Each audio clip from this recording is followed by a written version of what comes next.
Hello everybody, it's the Historical Gamer once again, and today we're going to be playing some War in the Pacific Admirals Edition.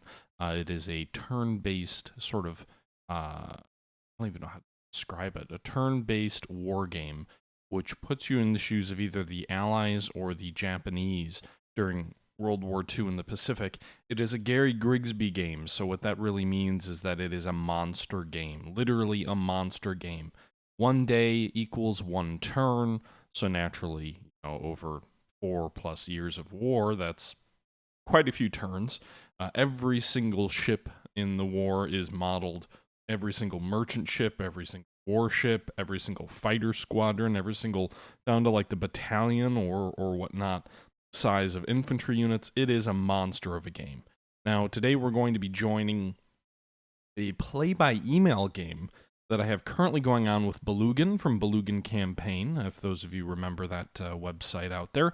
Those of you who don't, he runs a YouTube channel, Belugan Campaign, and has done a lot of command modern air naval operations, and actually I believe, or at least at one point, I think he still is, became a developer on the Warfare Sims team, working on command modern air naval operations.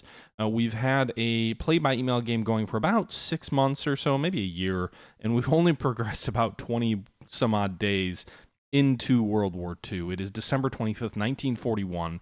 It is Christmas. Merry Christmas, everybody, in this game anyway. And we're going to be seeing how things are playing out. I am playing as the Japanese. He is playing as the Americans. And so far, frankly, I'm not making fast enough progress. No disasters yet for the Imperial Japanese Navy, but certainly not making the kind of progress I need if I want to fight a successful Pacific campaign before the Americans come storming back. But we'll see how things play out. We'll jump right into the combat replay, and we'll take a look here Yeah, this stuff that's about to happen right in front of your very eyes. They are the Japanese home islands, peaceful, tranquil, under the Emperor's rule. Okay, so we just took over an island in the Philippines. You can see here we're kind of bouncing all over the Pacific map as we kind of witness the combat replay play out. You can see various activities are taking place here. I am going to fast forward through some of these combat actions just because it will simulate every combat action out like this, where it kind of shows you, hey, there's a submarine that's detected by the Americans, and oh, they're dropping depth charges and stuff on you, and nothing really happens. So some of these I'll probably fast forward here. You can see there's a PT boat attack on an invasion column of ours, which is already landed troops on Mindanao. Rather than wait for this whole thing to play out, I'm just going to hit the exit button, which will fast forward things. You can see as we scroll down our long armada of ships, nothing of ours suffered damage. Meanwhile, we sank 1 enemy motor torpedo boat, 1 PT boat escaped. And it looks like we encountered another PT boat task force. A lot of shooting. Again, I don't think anything has hit us in any way. And PT boat Q. Okay, so no enemies hit or anything like that. All right, we're going to fast forward through the anti-submarine activities. It looks like an American submarine attempted to attack this same landing force near Mindanao, an S-boat, so sort of the pre-war, old, obsolete American submarines. The S-39 hit 5 times with depth charges. We don't really know if that's accurate. One thing to keep in mind with all of these combat results, well, that was weird, with all of these combat results is it is heavily laden with fog of war. So some Dutch submarines just launched torpedoes, didn't do anything. We're landing on Sarkadine, we're landing on Tawi-Tawi, landing on Brunei. We've got some heavy cruisers laying down a bombardment here on British forces on the island of Borneo in the city of Brunei. So we'll go ahead and fast forward through this rather than make you see every destroyer firing its guns at the Royal Navy base force. And they're unloading troops over the beach at Brunei. All right, continuing to move forward here. Naval reaction phase, loading and unloading.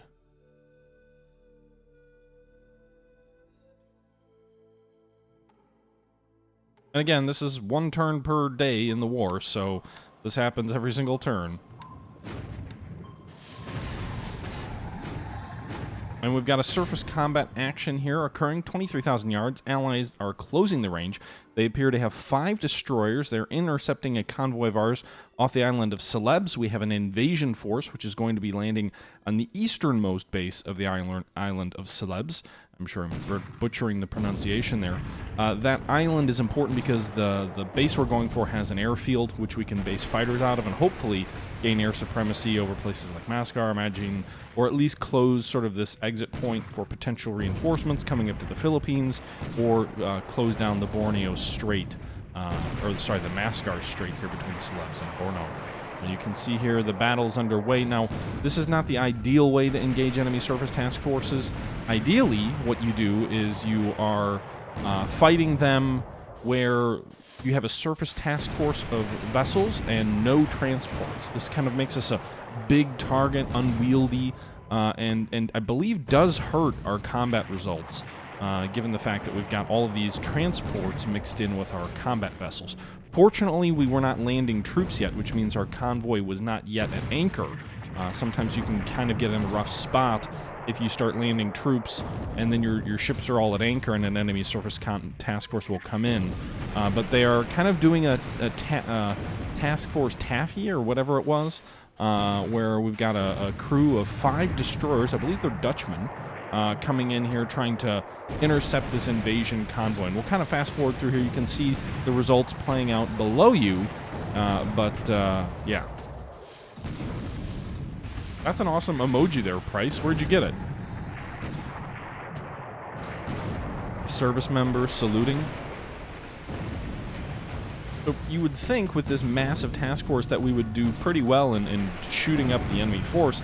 And we are, but we're also suffering quite a bit of damage. You can see here at least two destroyers on fire, a light cruiser on fire, 1 shell hit on our heavy cruiser, no serious damage, 2 shell hits on our light cruiser. It's on fire, but I don't think that's serious damage. 3 shell hits on this light cruiser, 3 on this destroyer, 1 on this destroyer, and it's on fire. The Yukuzi has 5 shell hits and has heavy damage, or heavy fire. I'm not sure why we have 2, or the Yakazi and the Yukuzi. Kaze? Our patrol boat of ours took 4 shell hits and heavy fire. A light transport, 1 shell hit on fire. Heavy transport, 1 shell hit on fire. Several other transports took some hits. And then the troop transport, that's what AP stands for, Takatito Maru, shell hit 3, heavy fire, heavy damage. Meanwhile, the enemy, the destroyer Bakert, 4 shell hits, heavy damage. The destroyer Evertson, 4 hits on fire. Courtesaner, 7 hits, heavy damage, and Piet Han, 30 shell hits, and is sunk. So at least 1 enemy destroyer sunk, according to this battle report. 2 other destroyers heavily damaged. Hopefully they will sink before they get back to port. And then 2 other destroyers with sort of negligible damage. Meanwhile, because we did have that troop transport, which took some fire, and frankly all of our transports also have troops on them, you can see here we suffered 500 casualties, 2 infantry squads destroyed, 6 disabled, 35 non-combat support squads disabled, 13 destroyed, 12 engineers destroyed, 9 disabled. That's bad. I've got essentially some engineers that are going to land on Mindanao with the intent of setting up airfield and air operations so we can bring them some zeros here and gain control of this area. But it's going to be complicated by the fact that some of those troops lost casualties. Nothing catastrophic, and frankly, if we end up sinking 3 of their destroyers, I think it was well worth it. But we'll see what ends up happening with all of that. Marine sub emote. Cool. All right, so by the way, guys, how is my audio coming in over the combat sound effects? So the British did get a jump on us over here. We've got a raid attacking Singapore. I think they're attacking some warships in the area.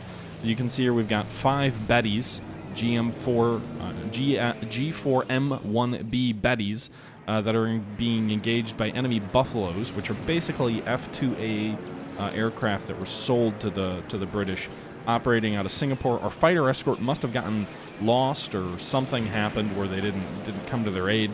They should have been there, and instead our Bettys are going to get shot to pieces there. We lost 3 destroyed. They turned back. They didn't end up bombing their target. The enemy lost nothing. Meanwhile, now we're doing some air combat here over over the Philippines, you can see here we've got Zeros escorting some Bettys this time. No enemy fighters surprising unescorted bombers. And we're dropping bombs on the enemy airfields. You can see here we claimed one air-to-air kill with no loss of our own. And we're going to see this kind of unfold here for the rest of the turn. We're onto the air combat phase. So you can see here now we're bombing. Is this Clark Field that we're bombing? You can see here the enemy's scrambling up various different types of fighters, but we've got over 30 Zeros in escort. So again, we suffered one plane damage. We claimed one destroyed. We'll see what that really looks like. Now our fighter sweep arrives over Singapore. A little bit too late to save those Bettys, but at least they did some damage here to the Buffaloes there. Shot down 2 of them. Another air raid coming in on the Philippines there. And then we've got some air activity occurring over China.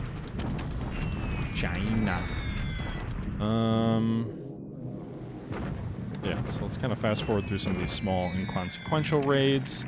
Japanese air recon over Taiping.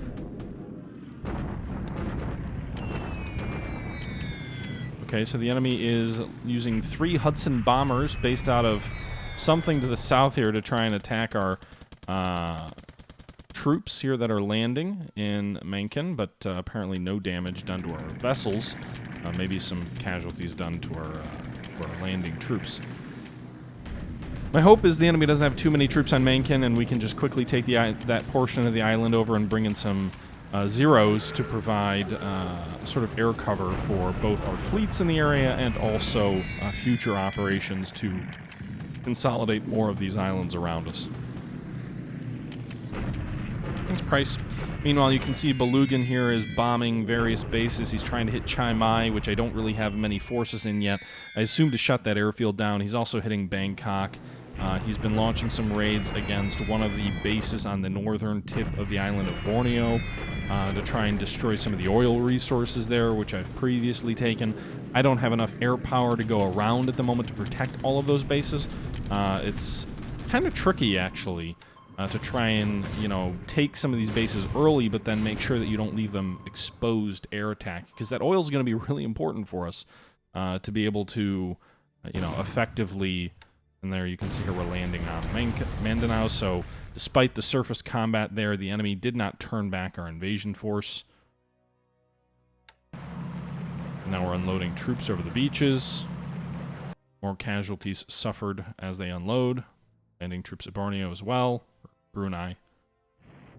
A deliberate attack launched near the city of Patao in China. You can see here we've got 3 brigades attacking a Chinese corps there.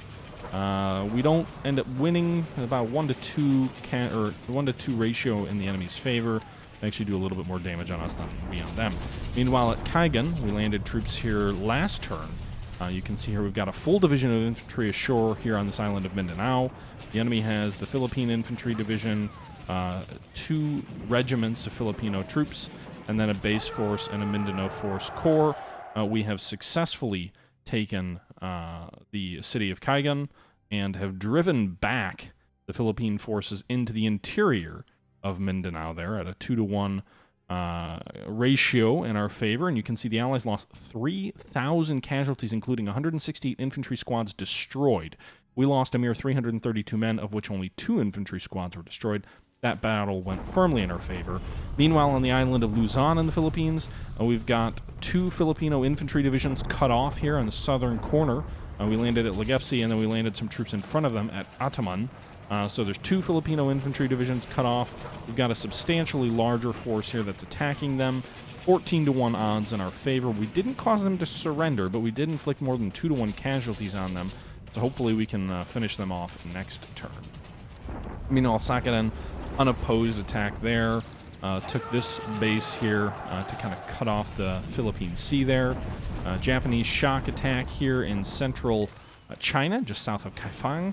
And a Chinese infantry corps here is cut off and is forced to surrender.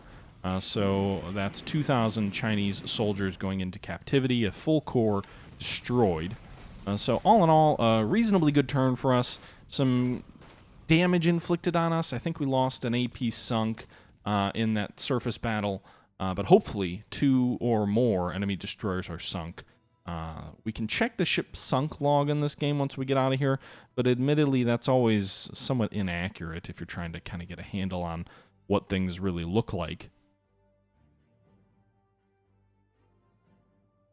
I have heard of carriers at war, Sergeant.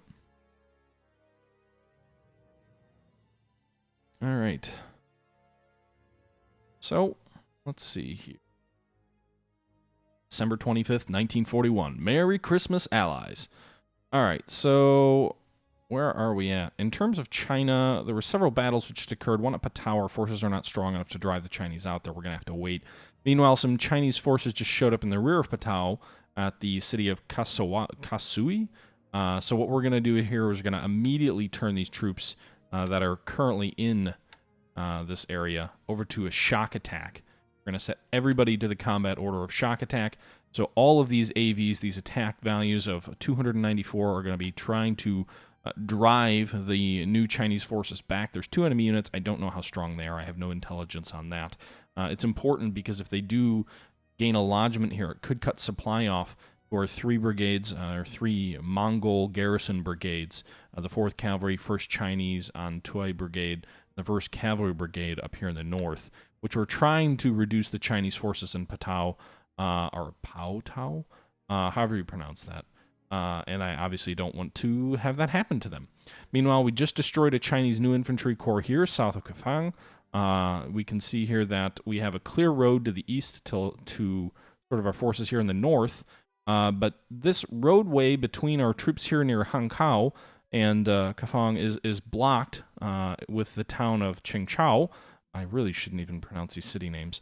And at some point we want to link them up so they've got a good rail line and a good supply line through. Until then, however, one of the other things that I think we should do here is advance south to drive these Chinese forces back. So now that we destroyed this new Chinese infantry corps, let's advance these troops further south to deal with the forces in this town over here. Meanwhile, we have some troops in the rear here that aren't actually really anywhere. We've got 1 mixed infantry brigade here in the center. We've got an infantry division here in the south. Then we've got an infantry brigade a little bit further north. We've got a solid wall of Chinese forces between us and them.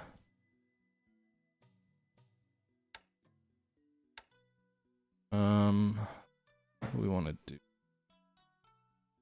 It's kind of like I've got a strong force here. I could either advance north or I could advance west. If I advance north, I'll open up an enemy counterattack potentially. But actually, we've got a large number of troops here too. We can't rebuild this unit.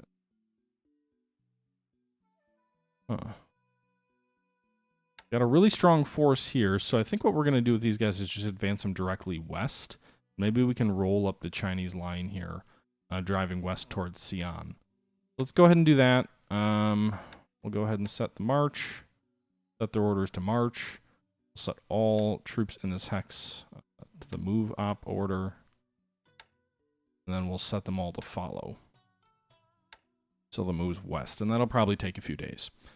Meanwhile, moving south, I think we already ordered these. All to move, all to follow. All right. We're going to drive south there. These guys have already ordered to move north. They're moving slow. I'm trying to clear the rear of this sort of Hankow salient. This unit is also moving to the west to try and engage this Chinese force west of Wuchang. And I think that about does it for this turn in China.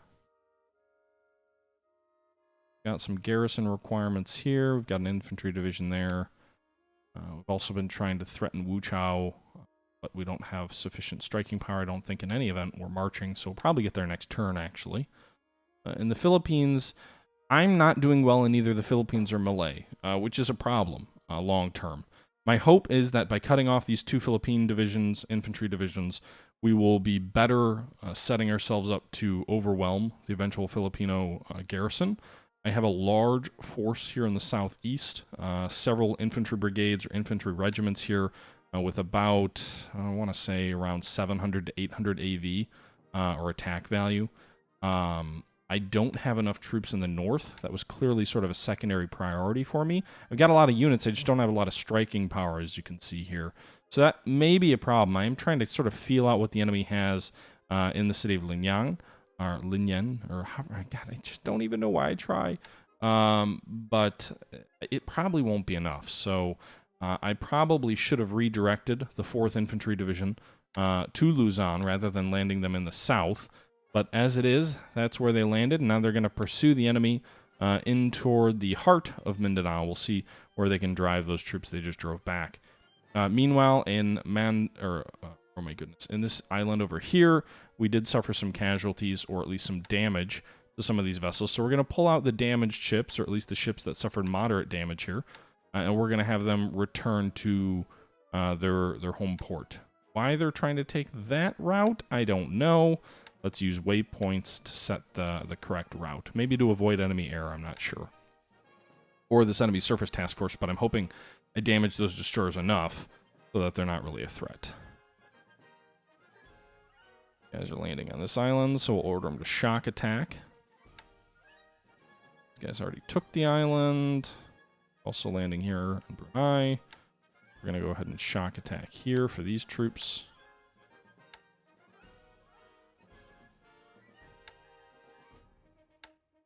Okay. Meanwhile, in Malay, I've mentioned things aren't going well. Here's the situation, December 25th. We should have driven them further south toward Singapore. We've got some forces here in the north that I'm currently moving in to take Georgetown and the enemy troops here.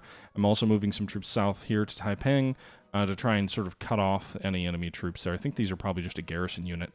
Meanwhile, I haven't advanced along this railroad line here toward Kuala Lumpur. But I have some troops that are ordered to move this way. I got this weird thing happen where I ordered troops to move somewhere, and they took a different route. They took a bad route that I'm kind of concerned about because it really slowed them the hell down. And why are they going to die? So dumb. So I've just got a lot of enemy troops here on this roadway between us and them, and it kind of makes me nervous. Now, the upshot is that potentially I could cut off a fair number of British troops here guarding this roadway if I drive south. I also have some Imperial troops that are coming here. Let's see, we've got several large units, including the Imperial Guards Division, that are going to be transiting via rail into Aloha Star, which will then allow us to drive south. But we're behind schedule there. Hopefully, I mean, we've still got another month or two to stay on historical schedule, but we really should be laying siege to some of these places. So overall, things are going not disastrously. We haven't lost any disastrous ships sunk yet. If we take a look at all of our ships sunk, you can see the highest point value that we've lost so far. We did lose a sort of, what is it, a floating plane carrier. So not an aircraft carrier, but a carrier that carries float planes. We lost that to an enemy submarine near Legepsi, I believe it was. We lost 2 light cruisers, the Isuzu and the Kashi, both about a week ago near Kuching. We also have lost 3 troop transports, so those are going to be felt pretty badly. We lost 1 last turn, I think, right? Let's see, last turn, what did we lose? Yep, and then we lost a patrol boat last turn as well, near Anado. Meanwhile, what did the Allies lose last turn? They lost a destroyer, Pet Hein, which we saw, and they lost a motor torpedo boat. So we lost worse in terms of ships confirmed sunk, but I'm curious what they've all lost to date. You know, some of those ships may have been damaged or may not be reported sunk, even if they, like, if they sank, but we didn't see them sink, then it can take a while for those reports to come in. Meanwhile, we can see here that we used the historical December 7th attack, so we started December 8th, which means the Arizona was sunk. We also did sink the USS Houston, a heavy cruiser, in a naval gun battle, although we sank it with a shipboard torpedo. We also have sunk the destroyer Detroit in that same battle that Houston was destroyed. The Mauritius, British light cruiser was sunk in a gun battle near Kuching, where we lost those light cruisers of our own. And the enemy's lost a destroyer. They've also lost several troop transports, actually near Singapore. I've been trying to bomb enemy sort of transports or cargo ships near Singapore in the attempt to prevent anyone from retreating from Singapore. So one of the strategies that Belugan used in a last game of ours was to sort of pull troops out of Singapore using his political points. We do have some house rules to limit that, but at the end of the day, it's still a bit of a risk that I want to stop. If we take a look at our top pilots, we've got one pilot with 7 kills, so we've got 1 ace in our Air Force. No one else is an ace yet. We've lost 108 pilots KIA. That's something you always need to keep an eye on as Japan. You can't easily replace your skilled pilots, so losing KIA pilots is bad. Fortunately, most of the pilots we have lost are bomber pilots that are flying Sally, Army bombers that are kind of garbage, so I'm not too worried thus far. If we go ahead and take a look at ship availability, when's the Yamato come online? We've got the Yamato coming online in June of 1942 and the Musashi in November. Meanwhile, carriers, we've got the Junyo, a smaller heavy carrier, coming in a couple of months in 1942, early 1942. We've got the Shoho coming in 31 days, and that's about all for the recent carriers. Meanwhile, our carrier battle fleet, I have 2 carriers sitting back in Tokyo for some minor repairs. The rest of the fleet, some 4 heavy fleet carriers, are headed south. Without spoiling too much, I am planning on taking a stab at what I think might be some attempt to establish a base sort of on my flank by Kushin. Not Kushin, by Belugan. I think I've spotted several ships coming and going in and out of Nehru. I think the enemy may be establishing this as sort of a minor port facility that is right on the flank of our forces in Kwajalein. Could pose a tough nut to crack. So I'm going to send my carrier fleet down here and deal with that. Meanwhile, I've got troops that are going to be landing on Rabaul. A large force is going to be landing there shortly. I've started making progress taking some of these bases on the New Guinea area. So my carriers are going to come down here, hit Nehru, then they're going to swing west and provide cover for some of the operations I have going in and around Rabaul. And then I will move them north here to provide any necessary support in and around the sort of Dutch East Indies area as we're advancing at that point. One thing I am actually going to do, though, I've got some replenishment ships going with my carriers as well. One of the things I'm going to do is I'm actually going to go ahead and set a waypoint to swing them west to provide potentially a little bit of cover from the Mindanao force in the event that the enemy decides to launch any cruisers toward them. Now, they probably won't get there until it's too late, but the other thing this will do is keep him guessing. If he sees my carriers in and around the Dutch East Indies, he may hesitate to act in this area for a little while, and then that'll buy me some time as my ships sail toward Truk and their eventual strike down at Rabaul. Truk is kind of the first waypoint that I have in that route. I need to go ahead and set another waypoint up, though, so that he can't just see them sailing directly off the coast. So we'll do that. We'll hit and then we'll go ahead and pull them north. That should get them out of direct enemy contact that way. That also gives me the opportunity to swing them west to Singapore if I need to provide any aid. Got some vessels over here moving west. Sure what. I think he's also using Singkaoing, however you pronounce that, as a base of some sort. Hey, Elena. So that's where we're at right now in our turn. I do have some resource convoys, which I've started up as well. So I've made some modifications to Japanese industry so it doesn't overheat. I have some convoys going between China and Japan, the home islands, to bring some resources to the home islands economy there. You can see 2 just came out of Port Arthur. I've got a small convoy operating out of, I think it's Fusan. I need to set up some oil convoys here in the northern islands, northern home islands. I haven't done that. Actually, maybe I have. I'm trying to remember. I do have some fleet oilers up there, so maybe I'm forgetting what I'm doing. In any event, that's sort of the general situation at the moment. Hong Kong has fallen. And we're trying to speed up the timeline a bit because we're a little bit behind. With that being said, that is going to do it for this turn. So let's go ahead and end the turn. Now, this is multiplayer, so basically I just go in here and go ahead and hit save. And now it is Belugan's turn, right? It's going to pop me back out to the main screen because it's a play-by-email game, so I can't do anything now until Belugan plays his turn. So that's kind of it. I think that'll do it for this episode of War in the Pacific, a play-by-email with Belugan from Belugan Campaign. Let me know if you guys want to see more of this. I don't think it'll ever be a daily thing. I'm trying to play daily turns with him. We've actually played 3 or 4 today, but we haven't regularly played anywhere near that. I don't know how much you guys would really want to see a turn-by-turn basis, but let me know if this is something you want to see more of. This is a series that I hope will go a bit further between us, and if you guys want to see more of it on the channel, then I'd be happy to oblige.